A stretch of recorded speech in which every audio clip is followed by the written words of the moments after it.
Well, we watched Ryan Murphy's Hollywood on Netflix. And I have a lot of conflicting thoughts and emotions about it. I liked it. I enjoyed it. I understand why other people didn't and wouldn't. And there are aspects of it that I find utterly infuriating and almost rage-inducingly so. But it was better than fine. Kinda. Oh, this is going to take some unpacking. So let's talk about Hollywood on today's episode of Project Shadow. Can you hear me? I have something to say.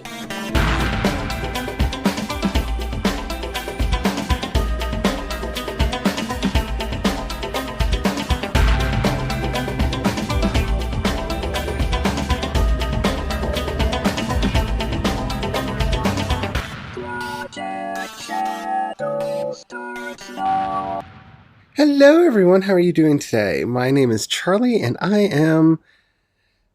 don't know what I am. I really don't. We are going to be talking today about Netflix's Hollywood.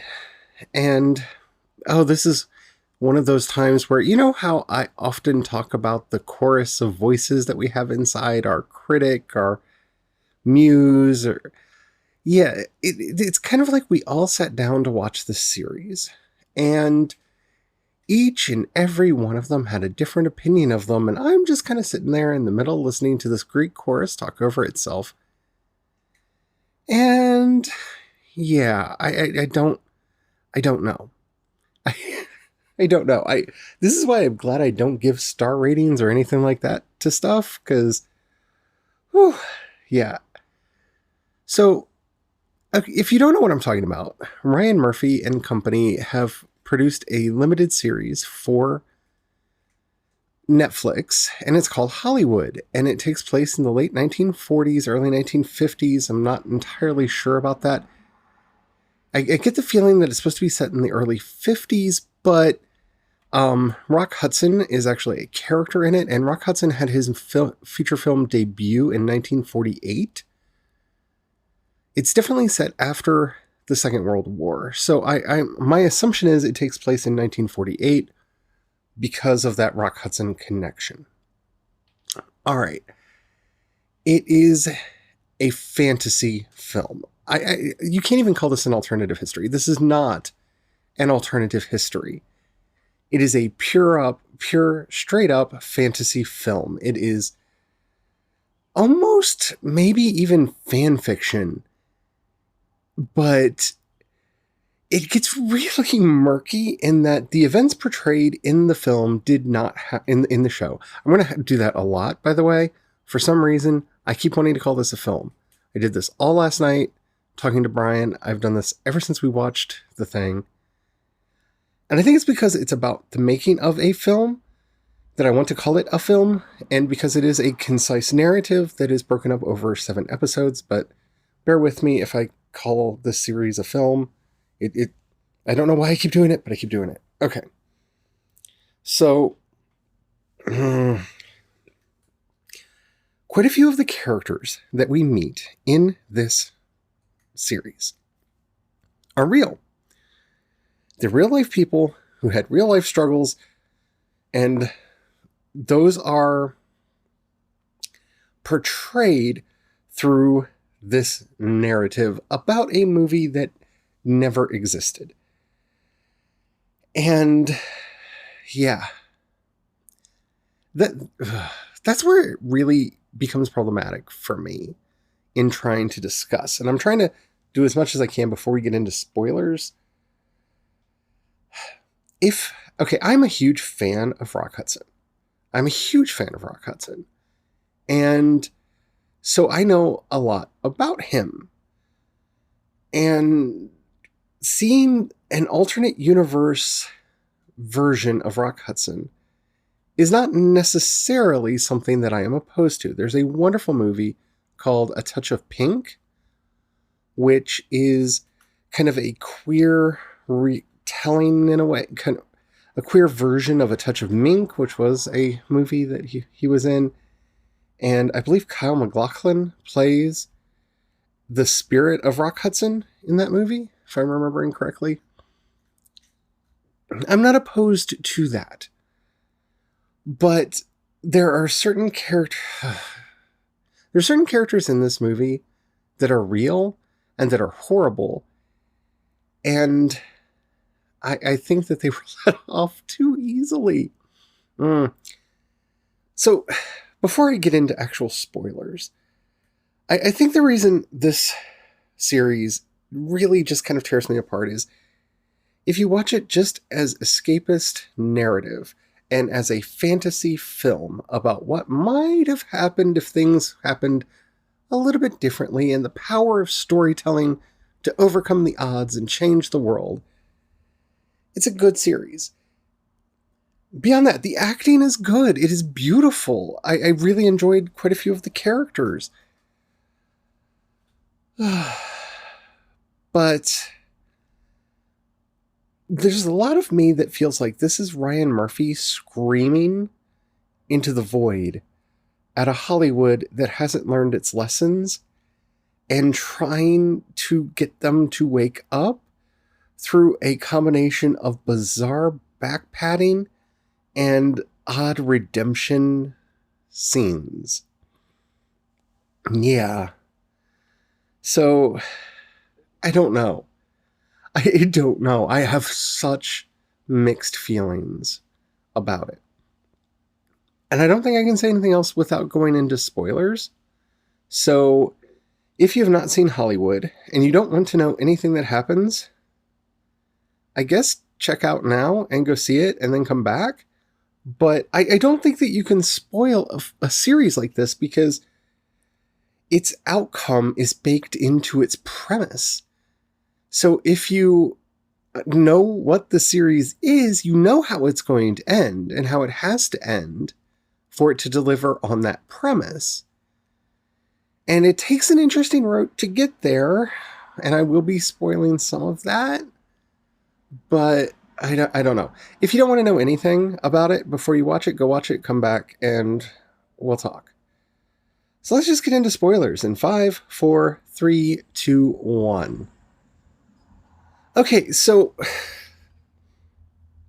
basically real quick, the main thrust of the story follows Jack, who is a down-on-his-luck actor who wants to make it big in Hollywood, who ends up becoming a gigolo for a while that gets him in at a movie studio that then gets him cast in a groundbreaking film that then goes on to win the Oscar.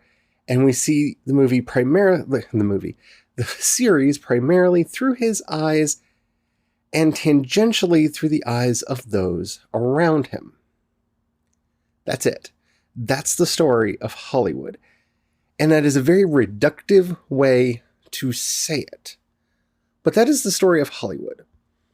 Now, the first major problem that I have with it is if it wanted to actually carry off its message, Jack should not have been the main character. Don't get me wrong, love the actor, love the character. Enjoyed watching his journey all the way through. But the actual meat of the story is about them making a movie with a black female heroine and her white boyfriend in the 1950s. And remember, that wouldn't happen a black person would not helm a major motion picture until 1957. So this is placing it way ahead of its time on that scale. And there's a whole plot point about the Klan and them rewriting the story, which was supposed to originally have been about Peg Entwistle, who, according to the short condensed version of the story that most people hear, was an actress who'd been cut from a film who committed suicide by jumping off of the Hollywood sign, and who in reality was an abused wife who had just divorced her estranged husband and was going through a lot in her life. And as everything in real life is, it's a lot more complicated. But that they end up rewriting the story to be about a different character who is a black woman who's struggling to make it, being cast by and portrayed by a black woman who is kind of living that story, and dot, dot, dot, dot, dot. Okay. Now, this is really hard to talk about because, like, the basic sentiments of the series are that people can be redeemed, people can see the error in their ways if they're shown the error of their ways. And what we have to do as creative people and as storytellers is have the courage, no matter what the costs, to tell the story that needs to be told so that people can be awoken from their stupor and become better people. If you've listened to this podcast for any period of time, you know those are sentiments I tend to agree with. I think it's a little bit reductive and a little bit simplified, but I do think that representation is extremely important. Seeing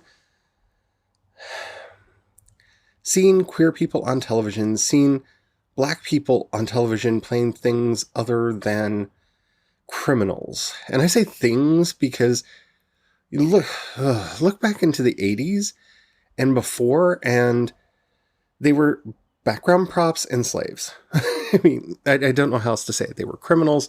They weren't characters. They were things. And you see this starting to change with The Cosby Show and others that started showing people of color as human beings. And that's important. That's so important. And it's something that we have to go through as a society, it seems, to start respecting other people until we see a fictional version of that person and come to like that fictional version of that person. We don't accept that type of person in reality. It sucks. It's terrible. It's stupid. But it does seem to be the trend that we as a culture go through. And so my problem is not with its premise or with the fact that it has a very fantasy conclusion in that the movie comes out and it's a big hit and everybody loves it and racism is solved because it's a series and it has a limited number of episodes. It has 7 episodes. And yeah.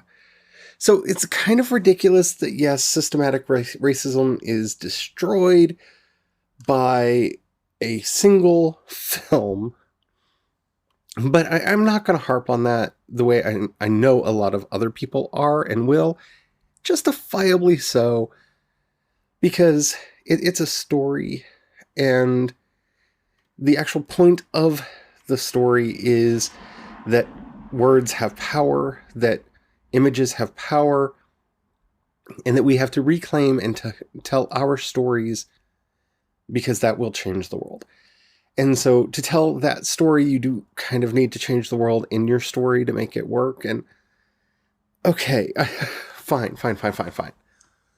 But it doesn't end there.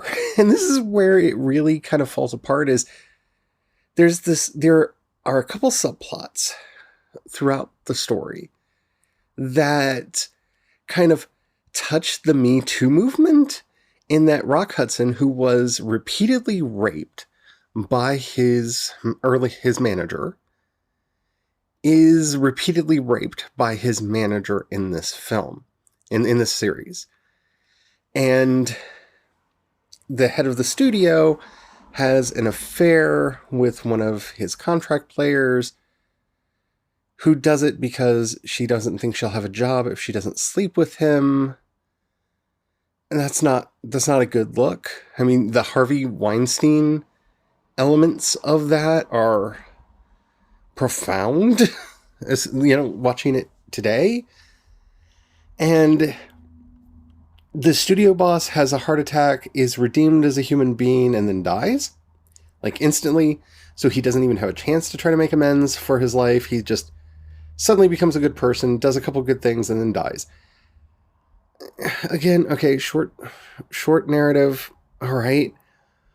But Harry, the evil agent in the story, who, if you want to just read absolute horror and human filth, look him up. And yeah, he ended up dying alone and penniless, drugs, alcohol, all that because he did terrible things and then was outed, and then everybody dropped him because they weren't going to work with a queer agent, and like the whole world came down on him. And he is kind of portrayed in this series as kind of a tragic anti-hero who acted the way that he did because society told him that he was a pervert, and so he believed he had to be a pervert. And so he forced young, attractive men, regardless of their sexuality, to have sex with him because we live in a society. And I don't I don't like the implications of that. I mean, I'm sure to some people that was true. I mean, that line that they called us degenerates, so I felt like I had to be one. I can see how that level of thinking does come about in oppressed societies. I know that the generation that I grew up in, which was prior, I mean, it was just after the main AIDS outbreak, but before the gay liberation movement had actually really gotten many wins, we kind of embraced this concept of degeneracy. Like, if you're going to call us a degenerate, then great. That's what I am.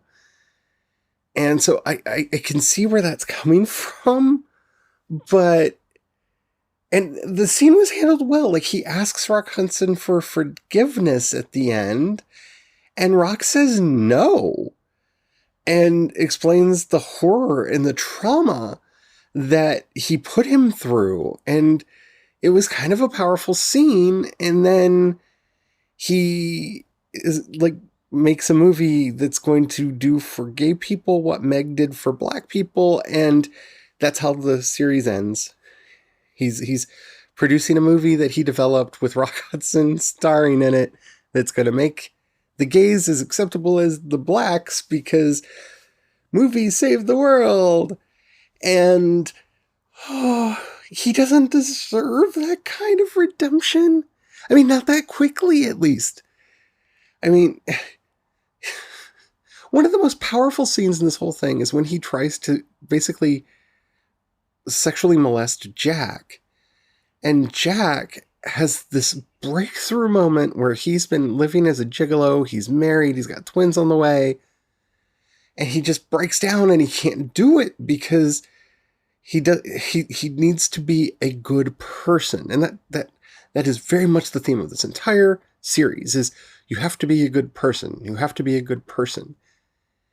And this is repeated over and over and over again.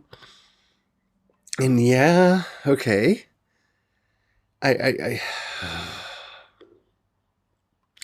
can't offer the redemption they're wanting me to two of the characters in this series that they are really trying to sell hard because they did nothing to earn their redemption. Okay, great. You're going to therapy now because you realized you shouldn't have been raping your clients. That's wonderful.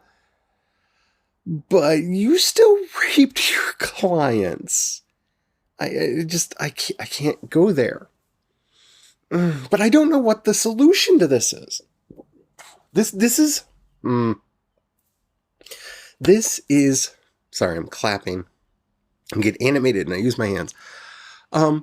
This is the problem that this series has for me, is that I see the story that it's trying to tell, which should have been from Archie's point of view the entire time, because if you want to show how film can change the life of a person of color, then the person of color should have been the main character in the story instead of one of the side characters. But I'm not going to take time and deal with all that because that's just one of the many, many issues that this show has. Because the message is important. Like, people can turn around. People can change their lives. I know I used to be a very horrible person, and I have done a lot to change as a human being over the years. And yes, redemption is possible. Yes, stories can change the world. And yes, you are a fantasy series with only 7 episodes to accomplish this Herculean task in.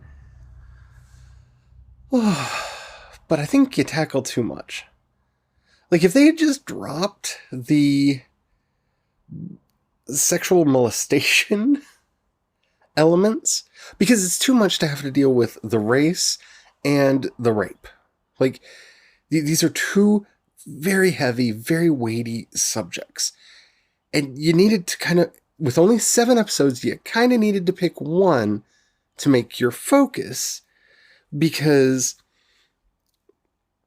what they did is they kind of focused on the race issue, because Archie is at least more of a character than Rock Hudson is. And it's the main narrative thrust of the entire story. But you still have this, like, I can't forgive Harry. Like, I can't forgive Harry. You're wanting me to, but I can't. He has done nothing to earn it.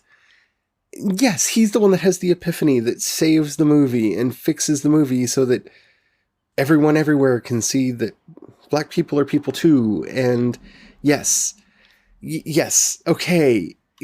But that doesn't make up for all of the terrible things we see him do in this series. And in a lot of ways, okay, here's my secret thoughts. This is how I'm going to wrap this up. I think what I'm feeling right now is what Ryan Murphy wanted me to feel. I do. I think this is the point of the series and why I still recommend, if you're interested in it, you watch it. Because on its surface, it is a very simple story with a very simple message. Goodness will win over evil if it just stands up. The end. It's a very simple story. But because of its simplicity, it makes you sit back and go, well, how could Harry redeem himself? Could he? What could Harry have done to redeem himself? What could Ace have done to redeem himself? I mean, one night and some complimentary things that he says to his wife is not enough to make up for everything that he did over the last 20 years. And the same thing with Harry. You know, one epiphany that saves a movie, it's not enough. But what would be enough? And I think, and I may be giving him too much credit here, but I think Ryan Murphy and company intended this series to open up a dialogue where we can talk about this. What would it take to redeem a sexual predator? What would they have to do? Because if we're just going to scarlet letter people and say that they can never be redeemed, what does that say about us as a society? But we can't just wave our hands and be like, well, you did terrible things. But that's okay. You feel bad about it. I mean, what's the right answer there? And like Hollywood, I don't have a simple answer to that. But this to me is why the show is not a failure. Because all of those questions are running around in my head in a way that is very specific, yet not as charged, because they're not about people that are still alive. But they are about real people for the most part. So, yeah. Hollywood. It's a trip. I'm probably... I don't know if I'm going to talk about it again, but I might talk about it again because, like I said, I can't stop thinking about it. Because it did bring up so many questions in my mind. I would love to know what you think. In the show notes, you'll find a link to the voice message system. Keep it short, keep it clean so I can use it on the show. I would love to hear from you. If you can also use that if you have any questions, comments, or topics you'd like to hear addressed on the show. If you have a buck you can pass my way, down in the show notes, you'll find a link to listener support and my Patreon. Thank you to everyone who does that. It means the world to me, especially right now. If you don't have any money right now or you don't feel like giving, that's fine. But if you know anybody you think would like this show, please share it with them. That really helps out a lot. And especially if you're listening on Spotify, Spotify has added this really cool thing where you go to the share feature and you can it'll automatically format it and share the episode to your Instagram story or your Facebook story or to Snapchat stories, where people will actually be able to listen to the episode and have an active link. So there you go. Thank you to everybody who helps out at all. It really does mean the world to me. So yeah, I'm probably going to be thinking about Hollywood for a while. So until next time, stay well, stay safe, and don't forget to have the fun. Bye.